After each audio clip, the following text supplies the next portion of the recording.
Hi అండి. నమస్తే. నా పేరు శేషకుమారి. మా ఛానల్ ఎర్రా గార్డెన్స్‌కి స్వాగతం అండి.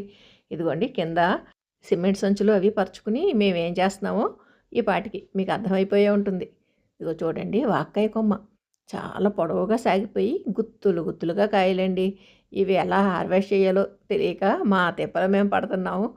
కొమ్మలు కట్ చేస్తున్నాము, గుత్తులు కట్ చేస్తున్నాము, కాయలు కట్ చేస్తున్నాం. ఇలాగా డిఫరెంట్ వేస్‌లో హార్వెస్ట్ చేస్తున్నామండి.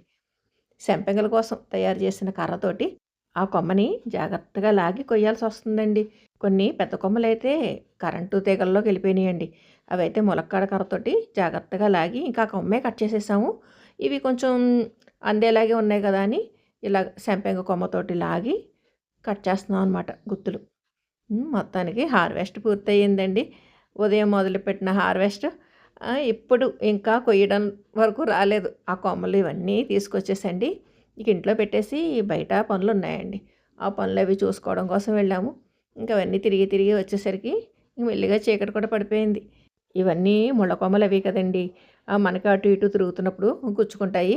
అందుకని ఎలాగైనా సరే హార్వెస్ట్ చేసేసి ఇంకా ప్యాకింగ్‌లు కూడా ఫినిష్ చేసేద్దాము అని కూర్చున్నానండి. ఇదిగోండి ఈ బేసిన్‌లోకి వేస్తున్నా. మేము చెట్టు నుంచి కాయలు కోసేటప్పుడండి ఏవో ఒక బ్యాగులు పక్కన తగిలించేసుకుంటున్నామండి. తగిలించేసి వాటిల్లోకి వేస్తున్నాం అనమాట ఆ కాయలన్నీ. ఇప్పుడు అలాగా 2 సంచులు నిండితే ఆ సంచులు దిమ్మరబోస్తున్నానండి. ఇదిగోండి బేసిన్ కూడా నిండిపోయింది. కానీ భలే ఉంది కదండీ కలర్‌ఫుల్‌గా ఆకులు, పళ్ళు ఇవన్నీ కలిసి.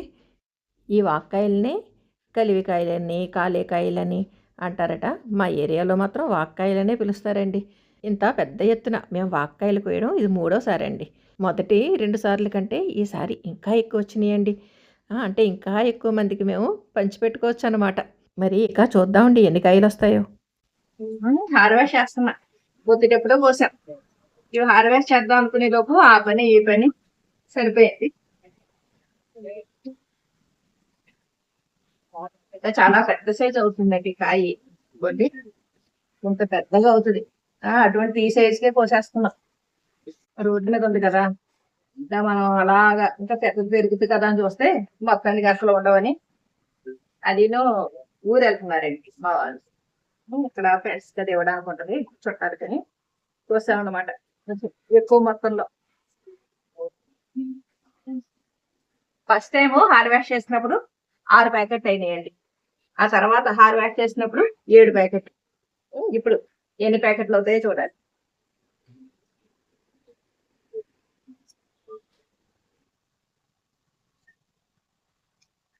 ఈ చిన్న కొమ్మలు అయిపోయినాయండి. పెద్ద కొమ్మకు ఉన్నాయి కాయలు. ఇవి కూడా హార్వెస్ట్ చేసేస్తే మొత్తం ఈవేళ హార్వెస్ట్ పూర్తయిపోయినట్టే.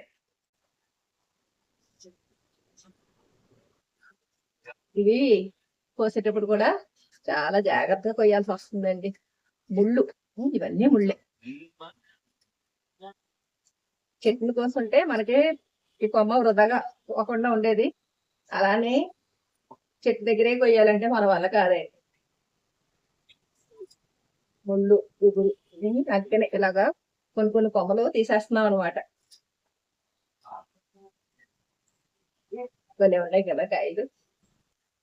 వాక్కాయలు మొత్తం కోసేసాక ప్యాకింగ్లు స్టార్ట్ అయిపోయినాయండి. గ్లాస్ లెక్కన ఇస్తున్నాను కదా, గ్లాస్ కంటే కొంచెం ఎక్కువ పట్టినాయి అనమాట. ఈ జిప్లాక్ కవర్లు ఇలాగా జిప్లాక్ కవర్లో ప్యాక్ చేసేస్తున్నాను. ఎన్ని కవర్ ఎన్ని ప్యాకెట్స్ వస్తాయో చూద్దాం. ప్రస్తుతానికైతే 5 రెడీ అయినాయండి. ఉదయాన్నే వాక్కాయలు కోయడం మొదలు పెట్టామండి.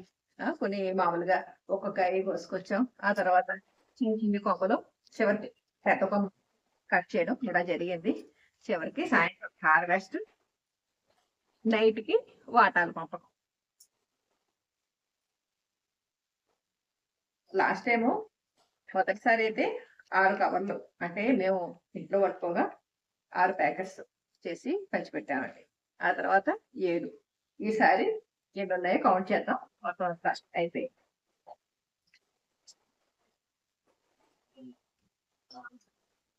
అందరికి ఒకటే మెజర్మెంట్ ఉండేలాగా ఇస్తున్నాం అనమాట. అయిపోయిందండి ప్యాకింగ్.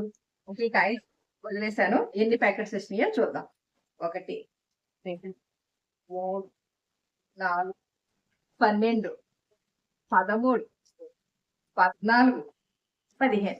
అంటే ఇది వరకు మొత్తం 6, 7 మొత్తం 13 కవర్లు అయితే ఈ ఒక్కసారికి 15 మందికి పంచి పెట్టుకోగలిగేలాగా హార్వెస్ట్ వచ్చిందండి. మనం చక్కగా ఇంట్లోకి వాడుకుంటూ అలాగే 10 మందికి కూడా షేర్ చేయగలగడం అంటే చాలా హ్యాపీ కదండి. చూసారు కదా, ఇలాగా మనం ఏదైనా సులువుగా పండించుకునే పంట ఉందనుకోండి, పెద్దగా పెట్టుబడి లేదండి, దీనికి శ్రమ లేదు. ఏదో వంటింటి వ్యర్థాలే ఆ మొదలకి కొంచెం దూరంగా వేస్తా ఉంటాము. ప్రత్యేకంగా చీడపీడలు కూడా పెద్దగా ఏమీ లేవు.